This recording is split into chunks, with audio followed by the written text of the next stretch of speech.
You should play The Witcher 3 now in 2025. It's the best time of the year. The new Netflix show will release this Friday. We have a new update for console as well as some news regarding a DLC. Stay tuned for what's up, guys. I'm Franky Boy on this channel covering everything regarding The Witcher 3 since a few years. And thank you so much for everybody who came to this channel for The Witcher 3 content. And it's that time of the year where The Witcher 3 content needs to be revised and posted, of course, because the Netflix show, it will start this Friday with Liam instead of Henry. I'm curious what your thoughts are about it. I am still a bit let's say critical about it, because obviously Henry was a great fit and he left the show because Netflix decided to make some decisions that would not match his feelings about the lore of The Witcher and the originality to the books by Sapkowski. So Henry was a bit disappointed. Now we have Liam. Let's see how he does, but this will of course reignite the spark. It will reignite my spark and yours likely as well to get back into that best game of all times, or even play it for the first time. I mean, CDPR had great plans for this year's console players. They wanted to bring the mod support to you maybe right now. They announced it in May and said, originally planned for this year.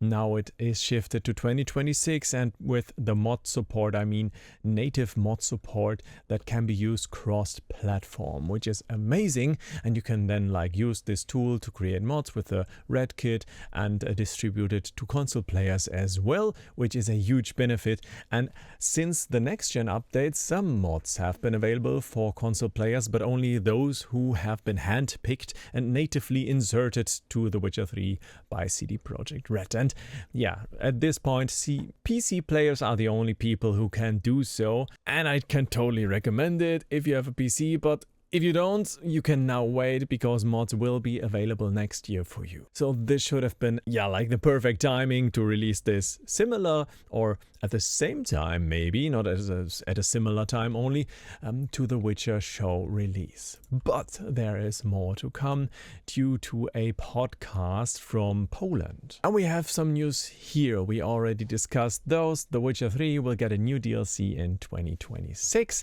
And this rumor is just amazing, since you should definitely now consider this the best time to start with The Witcher. You have the anticipation and hype for the Netflix show.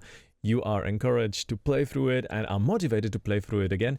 Get yourself an endgame account, play through that whole game, play through Hearts of Stone and of course Blood and Wine, and then prepare for the next DLC that is rumored at this point.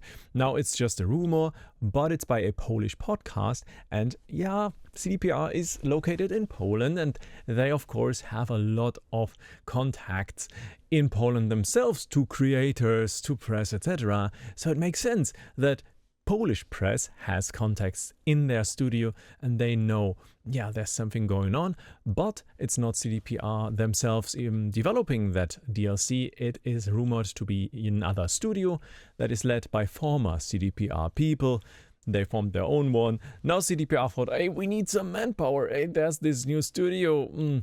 Oh, those are all of our former people. Let's ask them if they can do it, because they worked on Blood and Wine or so. And it's just amazing. They can use this to tell the story about Ciri and bridge that gap between The Witcher 3 and The Witcher 4 and take this to the next level, take this to the next stage, and use this as a form of narrative bridge gap, or gap bridger, of course. And I think it could be amazing, because The Witcher 3 is just amazing. Super curious if that will really happen. It's just a rumor again, but it is the possibility of maybe introducing the Lynx school, maybe introducing some new armor and weapons, maybe some new best ones as well. And that would be amazing. At this point, of course, the best stuff is still the stuff from the Blood and Wine DLC, not the one from the next gen DLC with a new mini quest that we got, which was great as well, that we got this for free. But of course, it should be a real game changer in my opinion, and that would be amazing also to have some new best items, to think about those builds again, to really dive in. And yeah, this is the perfect timing because we have these three things happening at a similar pace 10 years after the release of The Witcher 3.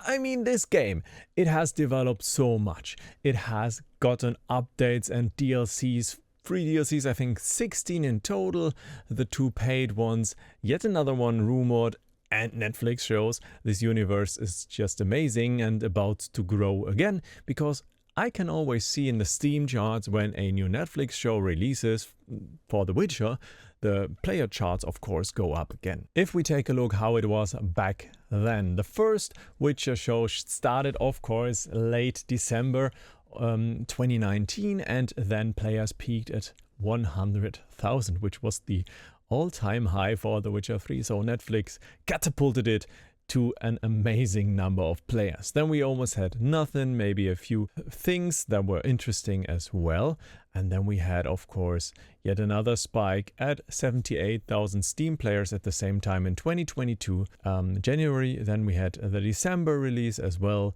and from there on of course it declined. I mean, we had 3 seasons. We also had like the other Netflix show that maybe we should not talk about because that was a shot in the oven, as Team Rocket in the German version of Pokemon would say. Why would you shoot into an oven? It doesn't make sense, right? But I'm expecting The Witcher to have its new spring again. Oh, and by the way, of course, that second spike was of course due to the next gen update, which catapulted it again. Was it here? Let me double check. Yeah, indeed, it was here in late 2022, early 23, where this update kicked.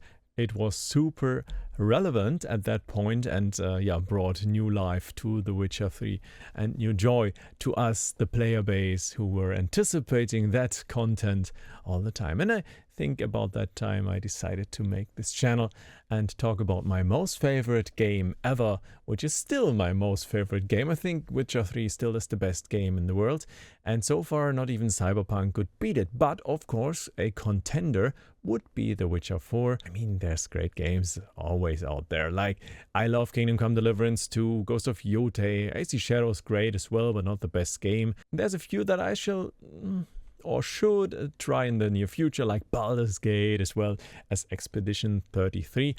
But The Witcher 3 combines the best things in the world, that are dragons, of course, signs that are kind of like spells, but not really. We have swords, we have monsters, we have an RPG leveling system and a great story, and this is what makes me come back to The Witcher 3 again. Because you can make good games that are fun. The problem is that we don't get the good stories all the time, and The Witcher 3 is really excelling at it. So how will The Witcher do in the near future? We will see. Like, Season 3 was a huge maybe turn off for most of the Witcher fans, and it did not draw that kind of anticipation and hype for the brand that it once did. But I think with a new actor and maybe a few changes, maybe adapting towards what the community asks for, they might get that momentum up again. And I can totally imagine CDPR talking to Netflix, say this is and that is going, let's do this and that.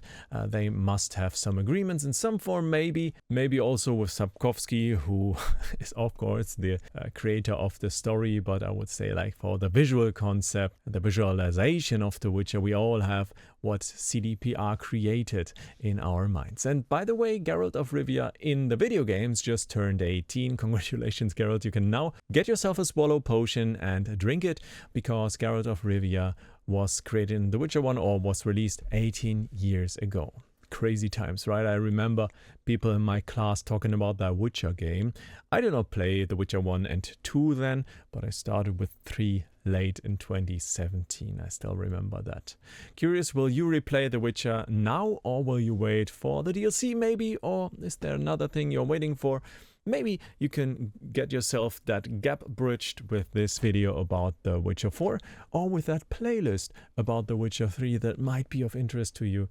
if you want to learn everything about The Witcher 3, all the best items, all the best armors, maybe stay here with a follow. That would be amazing, and see you in the next video. Bye guys.